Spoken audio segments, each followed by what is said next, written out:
Mga kababayan, isang nakakatuwang sorpresa ang naganap para sa megastar na si Sharon Cuneta sa kanyang ika-59 na kaarawan.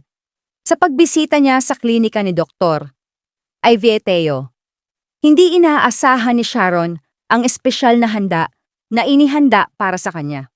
Buong staff ng klinika ay masayang umawit ng birthday song habang ipinakita ang isang maganda at masarap na birthday cake. Kitang-kita ang gulat at saya ni Sharon habang pinapaligiran siya ng pagmamahal at pagbati mula sa kanyang mga kaibigan sa Ivy Clinic. Nagpasalamat si Sharon sa sorpresa. At ang simpleng selebrasyong ito ay nagpakita kung gaano siya minamahal ng mga tao sa paligid niya.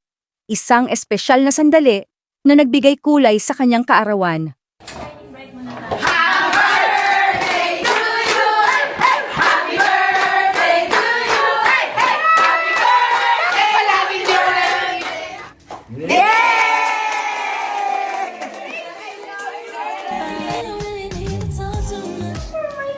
And they surprised me again. Happy birthday, everybody. I'm trying so hard. That's why you have to. I have to maintain this. I have to keep doing what all there.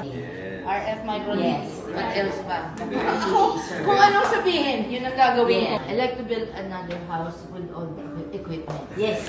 And then you just come. Yes. We'll do it there. We'll do it there. No. I like me.